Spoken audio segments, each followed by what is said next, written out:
सैफ अली खान पर हुए हमले को लेकर मिस्ट्री अभी भी बरकरार है, क्योंकि किसी को लगता है कि सैफ इतनी जल्दी हॉस्पिटल से डिस्चार्ज कैसे हो गए, तो कोई सैफ पर हमला करने वाले आरोपी पर भी अब सवाल उठा रहा है। यह कह रहा है कि सीसीटीवी में दिख रहा आरोपी और पकड़ा गया आरोपी दोनों अलग अलग हैं।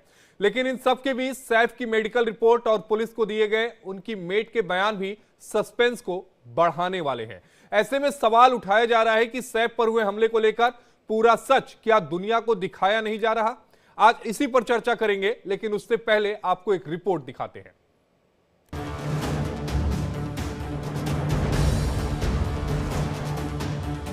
16 जनवरी की रात सदगुरु शरण अपार्टमेंट, सैफ पर हमला और अभी भी कई ऐसे सवाल जिनका जवाब आना शायद बाकी है।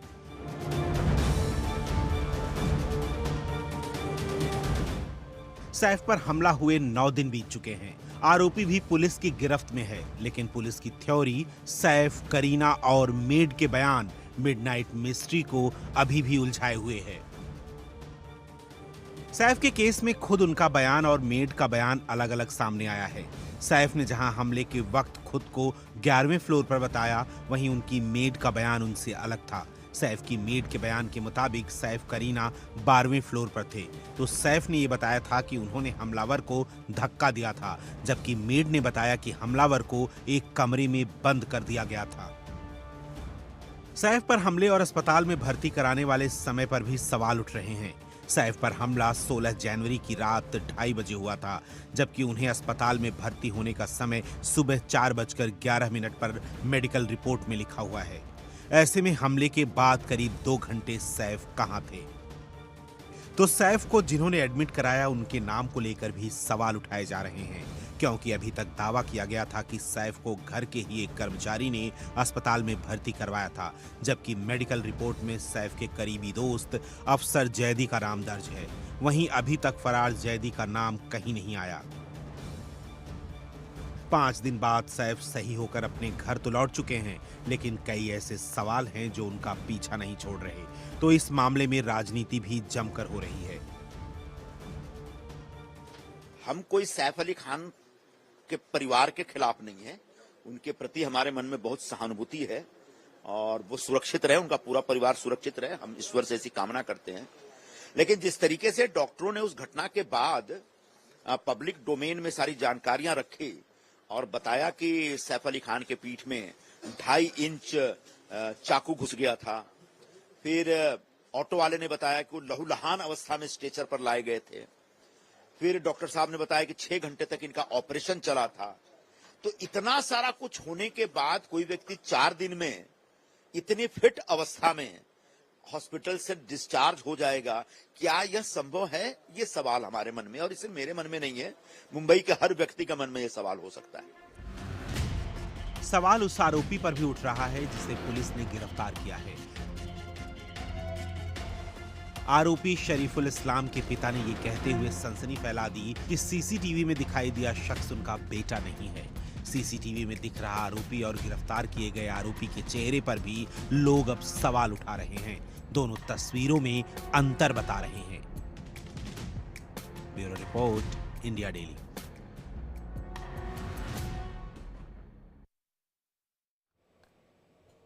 और सैफ पर हमले को लेकर जो ट्विस्ट है, जो सस्पेंस है, एक तस्वीर जो है वो धुंधली है, उस धुंधली तस्वीर से वो आखिर धूल कब हटेगी, उसी को लेकर बातचीत करेंगे। हमारे साथ 3 खास मेहमान जुड़ेंगे। हमारे साथ मुकेश त्यागी जी, अभिनेता, हमारे साथ एलन राव जी, पूर्व डीसीपी, और हमारे साथ मानवी तनेजा, अभिनेत्री हैं, वो हमारे साथ जुड़े हैं। आप सभी का इंडिया डेली में बेहद स्वागत है। सीधा सवाल मुकेश त्यागी जी। मुकेश त्यागी जी, आप इस केस को देख रहे होंगे, तरह तरह के बयान भी आप पढ़े होंगे। सैफ के भी बयान को आपने देखा होगा, सुना होगा, और इसके अलावा पेपरों में पढ़ा होगा।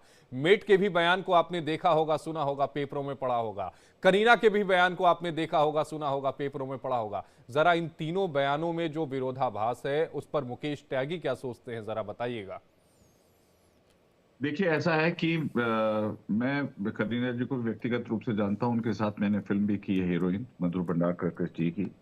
परिवार बहुत ही, और मैं सैफ से भी मिला हूं, पर मुझे बड़ा अचंभा होता है कि इसके पीछे अगर कोई साजिश है, और जिस प्रकार से पैराडॉक्सिकल स्टेटमेंट आ रहे हैं, अब आप देख लीजिए चाकू जो मेडिकल रिपोर्ट में निकला है उसमें लिखा है 0.5 सेंटीमीटर, जबकि उन्होंने पहले बोला कि ये 2.5 सेंटीमीटर या 4 सेंटीमीटर का जो भी है वो है, टुकड़ा था। 6 टुकड़ा था। और उसके बाद डॉक्टर की रिपोर्ट भी आ रही है कि साहब ये तैमूर के साथ आए, और जबकि बाद में पता लगा जो इनकी रिपोर्ट की अक्सर जैदी उनके साथ आए थे। तो इतने कॉन्ट्राडिक्शंस आ रहे हैं, इतने कॉन्ट्राडिक्शंस आ रहे हैं। जो उसके लड़के के जो वालिद हैं वो कह रहे हैं वो तो उसकी शक्ल, बाल लंबे लगते ही नहीं था, वो तो चूल लंबे थे ही नहीं उसके। तो ये कहाँ से इतने कॉन्ट्राडिक्शंस आ रहे हैं और ये क्यों आ रहे हैं? मैं बहुत सरप्राइज्ड हूँ as a matter of fact. मैं भुगत चुका हूँ जिस प्रकार से सुशांत सिंह राजपूत के केस में मर्डर मिस्ट्री बनी रही। आपने देखा कि एक बहुत इस प्रकार के, चाहे दिव्या भारती भी हो, वो भी आज तक डिस्कस होती कि भाई उसका कैसे हुआ, वो मर्डर हुआ या उसको फेंका गया है, उसने सुसाइड किया। ऐसी बहुत सारी तमाम हिस्ट्री बॉलीवुड के अंदर चली आ रही है जहां पर ये लगता है कि influence works very strongly in this system, और इन्फ्लुएंस की वजह से डिस्टॉर्टेड स्टेटमेंट आ रहे हैं। और देखिए क्राइम का जो होता है ना, अंतोगत्वा कहीं ना कहीं कभी ना कभी पता लग जाता है, आप कितने ही बलशाली व्यक्ति हों। तो मुझे तो यहाँ पे बहुत ज्यादा झोल लग रहा है उसका। हो सकता है कि जो 15,000 करोड़ की प्रॉपर्टी जो जो जो उनकी वो विवाद चल रहा है, मध्य प्रदेश की बात कर रहे हैं, विवाद चल रहा है, कहीं ये कोई सिंपैथी गेम करने की वो इरादा तो नहीं है। फिर उनकी ज्वेलरी पिक्चर आने वाली है, उसकी ऑलमोस्ट पिक्चर तैयार है, रेडी टू रिलीज है, पोस्ट प्रोडक्शन होने वाला है। कहीं उसके लिए कोई लाइमलाइट बटोरने की, क्योंकि आजकल फिल्म इंडस्ट्री में सितारे बहुत डूबे हुए, पिक्चरें डूब रही हैं, पिक्चरें बढ़ नहीं रही आगे। तो इसके पीछे क्या मोटिव हो सकता है? क्योंकि अभी तो सारी बातें उल्टी निकल रही। पहले मुझे बोला करीना थी नहीं वहां पे, करीना रात के समय अपनी बहन के साथ नाइट आउट करने गई थी, फिर बाद में पता लगा वो करीना घर पे ही थी। 11वें फ्लोर पे हुआ ये मंजर या 12वें फ्लोर पे हुआ ये? डक्ट में कैसे आया? सीढ़ी के माध्यम से आया कहते हैं, लकड़ी की सीढ़ी उसने 12 फीट की ली, फिर उसके बाद चढ़ा, फिर डक्ट से आया, फिर वहां से कूद गया। मतलब 12 फीट से कूद के वो व्यक्ति बिल्कुल सही सलामत है। और सैफ का भी आप वॉक देखिए, स्टाइल किस तरह से निकले हैं हॉस्पिटल से, जबकि डॉक्टर की ये रिपोर्ट थी कि आप इनको 10-15 दिन इस रिकवरी से लगेंगे, क्योंकि इनके वर्टिब्रल कॉलम से जो है लीकेज हुआ है फ्लूइड का। तो इट्स नॉट इजी टू। और यही सवाल संजय निरुपम जी ने भी उठाया कि भाई इतनी बड़ी सर्जरी 6 घंटे चली, 5 दिनों के बाद फिट कैसे नजर आ रहा है? एलन राव जी, कड़ियां बिल्कुल अलग अलग है, बयान बिल्कुल अलग अलग हैं। अब तो ये भी सवाल उठने लगा है कि सीसीटीवी में जो आरोपी दिखा और जिसे गिरफ्तार किया गया, क्या वो वाकई एक शख्स है या अलग अलग शख्स है? तो कई सारे सवाल अगर इस पूरे केस को देखें। एक इसमें इंपॉर्टेंट पॉइंट यह भी है कि जो लीलावती अस्पताल में सैफ को एडमिट कराया गया, उनके घर से उसकी दूरी 10 से 15 मिनट की थी, लेकिन सैफ पर हमला 2:30 बजे होता है और उन्हें एडमिट हॉस्पिटल में 4:11 पर कराया जाता है। यानी 1.25 घंटे लग गए सैफ को एडमिट कराने के लिए, वहां तक पहुंचने के लिए। आशीष जी देखिए, नो डाउट बहुत से सवाल खड़े हो रहे हैं और मीडिया के थ्रू या अखबार के थ्रू ये मालूम हो रहा है कि कॉन्ट्राडिक्शंस बहुत ज्यादा हैं। और सबसे बड़ी कॉन्ट्राडिक्शन है कि अपराधी का चेहरा, वो तो आम पब्लिक देख के बता रही है कि अपराधी का चेहरे में बनावट में काफी फर्क है, ये बात है। दूसरा, ये सबसे बड़ा इंपॉर्टेंट जो खुलासा अभी जो आप कर रहे हो कि करीब 1.25 घंटे बाद एक आदमी जिसमें लहू लुहान है, जिसको चाकू से चोट लगी और खून निकल रहा है, तो वो 1.25 घंटे तक हॉस्पिटल क्यों नहीं पहुंचा? जबकि वहां से ज्यादा दूर नहीं है, 2.5-3 किलोमीटर की दूरी बता रहे हैं वहां की। कितने भी दूरी हो तो भी हॉस्पिटल में, और ये भी है कि इमीडिएटली ऑटो में जाना इसलिए पड़ा कि जल्दी पहुंच जाए, ये भी एक वजह है। लेकिन ये भी एक सवाल है। दूसरा, मैं सबसे और ज्यादा एक इंपॉर्टेंट सवाल मैं समझ रहा हूँ कि किसी भी बॉडी में अगर चाकू अगर लगता है तो वो चाकू उसका पीस स्टील का बना है, लोहे का बना है, जो भी है, वो अंदर फ्लैश में गया। ये भी एडमिटेड है कि डॉक्टर ने कहा कि हड्डी में चाकू नहीं लगा, तो वो टूट कैसे गया फ्लैश से? मांस के अंदर अगर गया है कपड़ा, कितना गया होगा ये देखना पड़ेगा। वो टूट कैसे सकता है? या फिर वही है कि 2.5 इंच का ही चाकू था वो, जो कि उसको अंदर रह गया और बाकी हत्था उसके बाहर आ गया, ये भी पॉसिबिलिटी हो सकती है, लेकिन इसमें ऐसा लगता नहीं है। दूसरा, और भी कोई इसमें बहुत सी है। करीना जी के बारे में जो अभी बता रहे त्यागी जी, वो उनका भी कॉन्ट्राडिक्टरी बयान है कि पहले थी, पहले नहीं थी।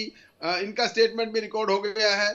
और जो उसके पिताजी ने, जो अक्यूज के पिताजी ने सवाल उठाया, ये भी एक वो है कि जो बता रहे हैं, पुलिस ने जो बताया है वो ऐसा नहीं है। लेकिन इन सब चीजों की ये डाउट होते हुए भी मैं समझता हूँ मुंबई पुलिस ऐसी कोई गलती नहीं करेगी कि कोई आदमी, कोई बेगुनाह आदमी को इस केस में इसमें पकड़ लिया। ऐसी भी नहीं पॉसिबिलिटी है, क्योंकि कोई भी पुलिस क्यों करेगी ऐसा उसमें, नहीं, क्योंकि लेकिन एलन बहुत रॉजी, बड़ा आप डीसीपी रहे हैं, आपने इस तरह के तमाम केसेस सॉल्व किए हैं।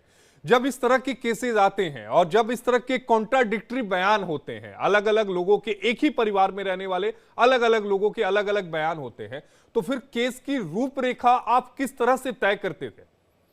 देखिए, इन्वेस्टिगेशन एक प्रकार से साइंस है, और उस इन्वेस्टिगेशन में एक एक चीज को माइन्यूटली देखा जाता है, उसका कोरोबरेशन किया जाता है। कोरोबरेशन नहीं होता है तो उसको बार बार उसको क्वेश्चनिंग किया जाता है और सच्चाई पर जानने की कोशिश की जाती है।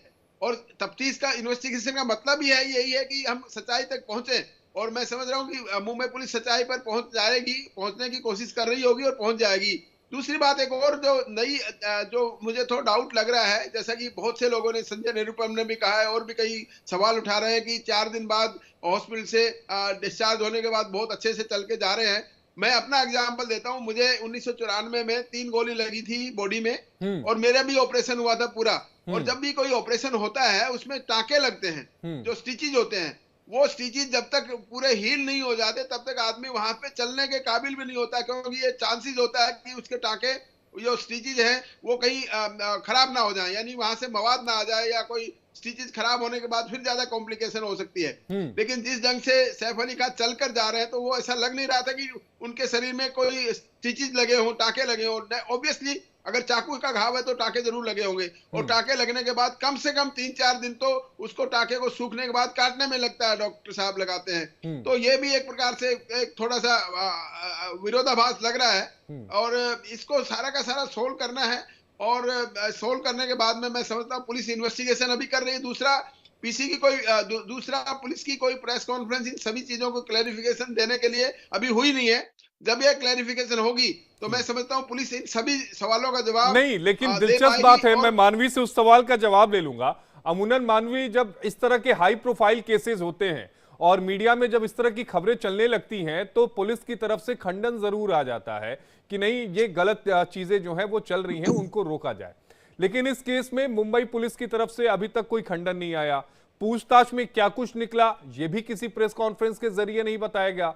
यह भी नहीं क्लियर हो पाया कि क्या वो अकेला था, शफीकुल रहमान अकेला था, या फिर उसके साथ कोई और था, किसने उसकी मदद की। जो अभी कड़ियां हैं वो अभी तक बिल्कुल एक दूसरे से अलग है। कहानी क्लियर हो ही नहीं पा रही है कि आखिर उस दिन, उस रात को हुआ क्या था, 16 जनवरी की रात को। देखिए, आपने खुद ही 4 वर्जन बताए इस वक्त की, 4 डिफरेंट वर्जन्स हैं, तो जाहिर सी बात है 4 डिफरेंट वर्जन्स हैं तो कोई उसमें से एक होगा, सब अलग अलग हैं।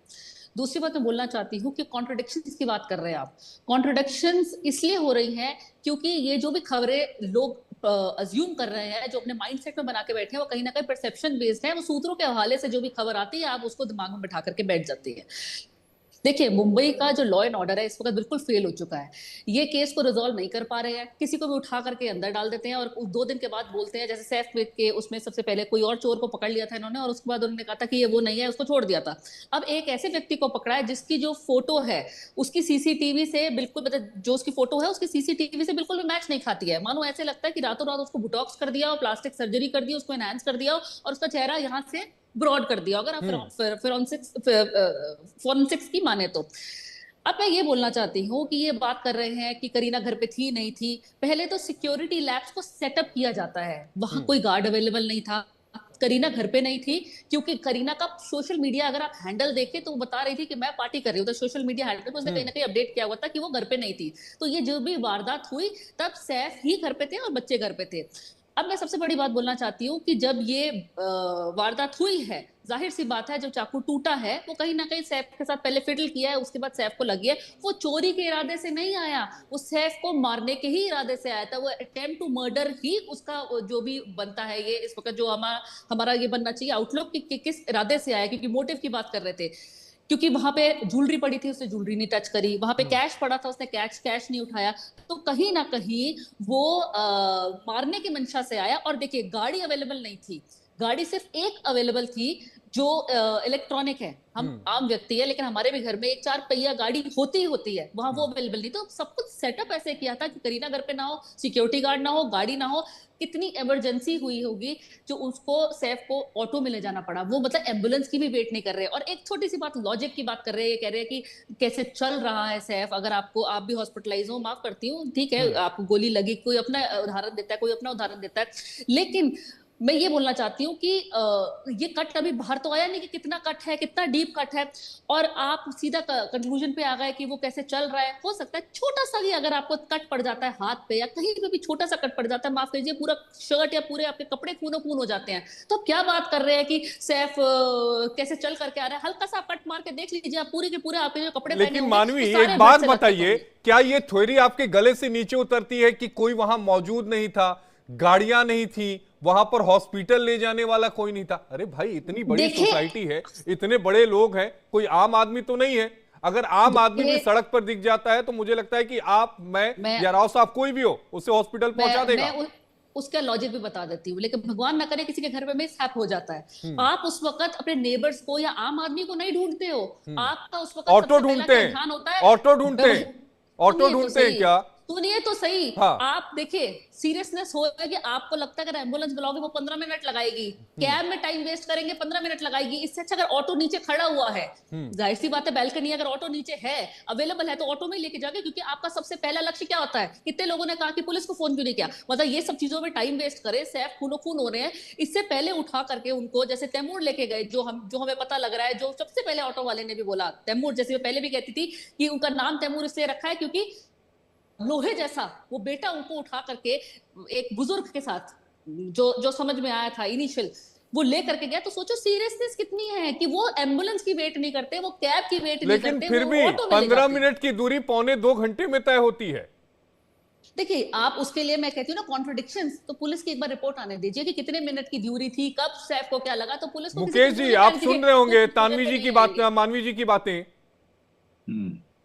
मैं ये समझता हूँ कि देखिए, कॉन्ट्रडिक्शन तो बहुत सारे हैं, और जब तक आपको कोई एक तफ्तीश बिल्कुल मुकम्मल ना हो जाए तब तक इस प्रकार की अटकलें लगाना भी बहुत, मैं समझता हूँ, प्रीमेच्योर है, स्पेकुलेशन करना बहुत प्रीमेच्योर है। लेकिन जिस तरह से प्राइमा फेसी ये पूरा एपिसोड दिखाई दे रहा है, अब पहले तो तानवी जी को ये नहीं पता कि अक्सर जैदी का नाम आ गया रिपोर्ट के अंदर, अक्सर उसमें तैमूर का नाम कहीं जिक्र नहीं, जबकि मेडिकल डायरेक्टर ने अपने स्टेटमेंट में कहा कि वो बच्चे के साथ आए, शेर की तरह से आए, और उनकी कई 6 घंटे उनको लगेंगे उसमें सर्जरी करने में। एक सवाल मुकेश जी ये भी लगता है कि अफसर जैद जिन्होंने वहां पर साइन किया, जिन्होंने कहा कि वो उनके दोस्त है, अगर आप हॉस्पिटल के फॉर्म को देखें तो अफसर जैद कहां है? वही आगे सच्चाई बता देना। अक्षर जैद फरार हैं और वो उनके मैनेजर हैं, और वो मैनेजर होने, अच्छा, उनका तो कोई अभी तक कई दिनों से कोई नाम ही नहीं था। आप देखिए, ये 16 जनवरी का केस है, आज 25 जनवरी होने को आई है, उनका नाम कहीं पर नहीं आया था, अचानक ये नाम आ गया, तैमूर का नाम पीछे हट गया अभी। तो जबकि तैमूर को लेकर के बड़ी वाहवाही चल रही थी, देखो बच्चा कितना वो है, और उनके शेर की तारीफ हो रही थी। तो ये दूसरा आपको घाव का भी बता दूं, 0.5 सेंटीमीटर घाव है मेडिकल रिपोर्ट में, 6 घाव बताए गए थे पहले मेडिकल डायरेक्टर ने, और उसके बाद आज सारे तार एल कंपनी से जुड़े मानवी हुए जी, हैं, मानवी जी, एक मिनट, अरे एल कंपनी कहां से लेती आई? एल कंपनी कहां से इसमें आ गई? ये मुझे बता दीजिए, आपको अरे एल कंपनी की तरफ से कहां से आ गई? मानवी जी, मानवी जी, आपको लेकर जानकारी नहीं है, आपको सुन तो लीजिए, हत्या से लेकर के बाबा सिद्दीकी की अभी हत्या को छोड़ दीजिए, आपको पूरे, आप बाबा सिद्दीकी के केस से इस केस को तुलना नहीं कर सकती। बिल्कुल तुलना कर सकती हूँ, क्योंकि कहीं ना कहीं हर जगह सिक्योरिटी लैब्स हुई है, सिक्योरिटी लैब्स को सेटअप किया गया है। नहीं तो फिर आप इसको, नहीं, हर जगह सिक्योरिटी लैब्स किया गया है, और सिर्फ और बोला है कि अगर कोई सलमान के नजदीक है वो हमारा दुश्मन है, आज सलमान के नजदीक है वो हमारा दुश्मन है। बिल्कुल फैक्ट्स पे बात कर रही हूं। आप ये बताइए कि मेडिकल रिपोर्ट में क्या है, तो मुझे बताइए मानवी जी, मेडिकल रिपोर्ट में कितने घाव आए, कितने आए बताइए, और कितने सेंटीमीटर का घाव है? आपको आइडिया है नहीं, बिना आइडिया के आप बोल रही हैं। मुझे नहीं चाहिए। अरे आप सलमान खान से जोड़ रही हैं, कभी बाबा सिद्दीकी से जोड़ रही हैं, मुद्दे की बात करिए आप, दिक्कत उनको धमकी दी जा रही है, और कहीं ना कहीं एल कंपनी ओनरशिप भी लेती है। अरे भाई, हम इस इन्वेस्टिगेशन की बात कर रहे हैं, अभी एल कंपनी ने आप लॉरेंस बिश्नोई की बात करने लगेंगी, कभी आप सलमान खान की बात, अरे बात तो करिए, जो जो स्टार्स हैं उनको उसने फिर से थ्रेटन करा है। अरे मानवी जी, मानवी जी, एल कंपनी ने किन खानों को धमकी दे दी? सलमान खान को लेकर ठीक है, वो हिरन वाला मामला था, वहां धमकी दी है, वो कई बार लॉरेंस कह चुका है, लेकिन उसके अलावा किसको दी है? नजदीक है वो हमारा। अरे एल कंपनी के नाम पर कोई भी चलता हुआ फोन कर देता है। आपको ध्यान, आपको पता नहीं, आपको ध्यान में कि नहीं, पिछले अगर 1 महीने की बात करें तो एल कंपनी के नाम से जो ट्रैफिक कंट्रोल रूम है, जहां पर शिकायतें की जाती हैं, कई सारे फोन आ गए हैं। और जब पुलिस ने जांच की तो पता चला कि एल कंपनी से कोई लिंक ही नहीं उनका, एल कंपनी का इस्तेमाल किया गया। अभी 2 दिन पहले इन तीनों को भी धमकी आई है, क्योंकि कहीं और शाहरुख खान के घर रेकी, तो आप मुझे बता दीजिए ना कि इनका मन चले उठा करके सीधा हवाई फायरिंग कर देते हैं सलमान खान के घर के बाहर। की बात कर रही हैं आप, इधर-उधर ले जा रही हैं। नहीं, उधर नहीं लेके जा रही, सारे तार जुड़ रहे हैं। देखिए, पहले तो ये बताइए बहुत जरूरी है, आप क्या कह रही हैं, क्योंकि आप ये कह रही हैं कि उनके साथ जेन्युइन अटैक हुआ है। नहीं, बिल्कुल आप एक तरफ तो ये कह रही हैं जेन्युइन अटैक तो हुआ, फिर मारने आपके की लिए मंशा कॉन्ट्रडिक्शन भी है। वही तो मैंने कह दिया, मारने की मंशा। अरे पुलिस कह रही burglary was the motive, police कह रही बर्गलरी वाज द मोटिव। नहीं, अब आप पूरे आपको स्टेटमेंट पता नहीं, अपने मन से आप देर से कर क्या रही है? देखिए, मुझे बताइए, पुलिस ने क्या स्टेटमेंट दिया था, बताइए जरा। पुलिस ने कहा था burglary is the motive, police कुछ नहीं करती है। उसको हत्या करने का मोटिव था। जब सलमान के घर के बाहर फायरिंग हो जाती है तब पुलिस कुछ नहीं करती। सलमान के फादर को वॉक पे दिन दिहाड़े धमकी दे देती है, तब पुलिस कुछ नहीं करती है। आप मुझे बताइए, जिस तरीके से वेपन्स होते हैं, AN-94 Russian assault Sidhu Moosewala के टाइम में यूज हुई थी, वो कहां से आ गई? इंटरनेशनल बॉर्डर्स हमारे सुरक्षित नहीं है, कैसे आ गया वो? कैसे आ गया? चिंकारा का केस है। अरे कहाँ ये कहाँ का रोड़ा बागमती में कुंभा जोड़ा? आप कैसी बातें कर रही हैं? थोड़ी सी गंभीरता से बात करिए। आप बिल्कुल ये बचकाने स्टेटमेंट दे रही हैं, मुझे समझ में आप कहना क्या चाह रही हैं? आप हर डिबेट में आकर आप क्या कहना चाह रही हैं? तो आप मुझे ऐसे आपकी मुझे बात नहीं समझ में, आप कहना क्या चाह रही हैं? ये साजिश थी, बाबा सिद्दीकी का जो मर्डर हुआ, जो अरे बाबा सिद्दीकी का लेके बैठ पिस्टल यूज हुई थी। अब आप मुझे बता दीजिए, 9mm की पिस्टल क्या आम आदमी ले सकता है? क्या आप उसका लाइसेंस खरीद सकते हो? नहीं ना, वो कहीं ना कहीं सपोर्ट है। सलमान खान को भी लेकर के कहा था कि ये चिंकारे के केस को लेकर के हम छोड़ेंगे नहीं। उन्होंने इस केस में क्यों नहीं बोल रहे हैं लॉरेंस बिश्नोई? तो आप इधर उधर मत जोड़िए बातों को। इन्वेस्टिगेशन में कॉन्ट्रडिक्शन, उसके बारे में बात करिए। मुझे ये बताइए, इन्वेस्टिगेशन में कॉन्ट्रडिक्शन है कि नहीं है? बताइए, जवाब दीजिए। इन्वेस्टिगेशन में कॉन्ट्रडिक्शन है कि नहीं है? करके नहीं आए, पहले तो आप या तो पढ़ ले। अरे आप बोल रही हैं कि करीना कपूर थी नहीं वहाँ पे। अभी आप कह रही थी करीना कपूर नहीं, वहाँ करीना कपूर थी। मैं तो कह रही हूँ करीना कपूर थी। अरे आप एंकर से चेक कर लीजिए। अरे क्या बात कर रही है, करीना कपूर वहाँ पे थी? मुझे ये पुलिस की कहाँ रिकॉर्ड है बता दीजिए, नहीं पता कहाँ पे डॉक्यूमेंट है, कहाँ पे उसने प्रेस कॉन्फ्रेंस करी? जबकि सलमान सैफ और करीना को मना कर दिया गया है कि कोई मीडिया को अच्छा ये बताइए, एक चाकू से लेके आएगा वो मारने के लिए सैफ अली को? मुझे बताइए, चाकू से मारेगा? सिक्योरिटी लैब्स हो रखी है, कोई है ही नहीं, रिवॉल्वर ला सकता है वो, पाथ दे रखा है, आप अंदर चले जाए चाकू से क्यों? तो रिवॉल्वर पे बड़ी सारी आवाज उठ रही है ना कि 9mm कहां से आ गया? AN-94 रशियन असॉल्ट कहां से आ गया? वो छोटा सा चाकू होता है, और सैफ अली की बॉडी देखिए, उसे चाकू से मारने आएगा, वो भी एक आदमी, दुबला पतला सा।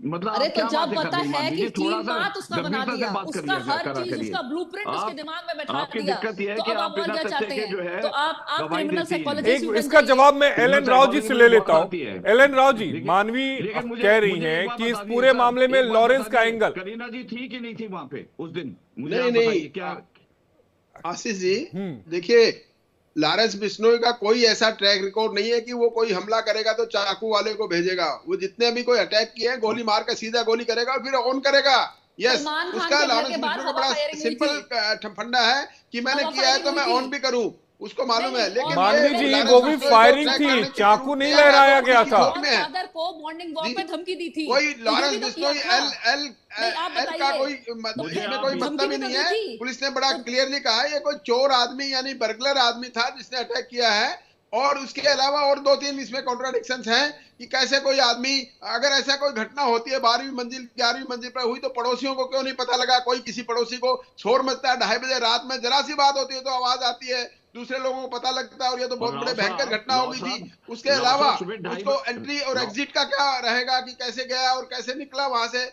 निकलकर बच कैसे गया, सिक्योरिटी गार्ड कहाँ थे और सिक्योरिटी वालों ने क्यों नहीं कहीं किया, और ये सारी चीजें इसमें देखी जाएंगी। और वो सारी इन्वेस्टिगेशन अभी हो रही है, होनी चाहिए, और डिटेल में जितने भी जो हम लोग कयास लगा रहे हैं, या इन्वेस्टिगेटिव जर्नलिज्म चल रहा है, या आम पब्लिक, ये भारत की सब जनता है, वो उसके दिमाग में भी कई क्वेश्चंस ऐसे आ रहे हैं जो कि कॉन्ट्राडिक्शंस है। उन सब का कॉन्ट्राडिक्शंस का जवाब इन्वेस्टिगेटिंग एजेंसी को देना होगा, और अगली प्रेस कॉन्फ्रेंस जब भी होगी इसमें डिटेल आने के बाद पूरी कंपाइल करके वो एक एक चीज का जवाब देंगे। और दूसरा एक और इम्पोर्टेंट बात है, इसमें फिंगरप्रिंट्स की बात है। 19 फिंगरप्रिंट मिले हैं। अगर कोई आदमी जेन्युइनली वहां था तो 19 फिंगरप्रिंट तो उसी दिन मिलने चाहिए थे ना, उसी दिन मिले होंगे, और उसके बाद आदमी पकड़ा है तो वो मैच करेंगे।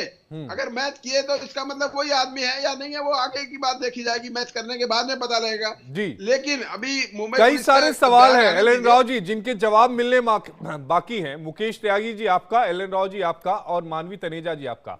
आप तीनों खास मेहमानों का जुड़ने के लिए बेहद शुक्रिया। समय की कमी है इसीलिए मैं वाइंड अप कर रहा हूं, लेकिन कई सारे सवाल हैं जिनके जवाब मिलने बाकी हैं कि आखिर ये पूरी जो मिस्ट्री थी, जो हमला किया गया, आखिर वो कैसे रची गई, और बयानों में जो विरोधाभास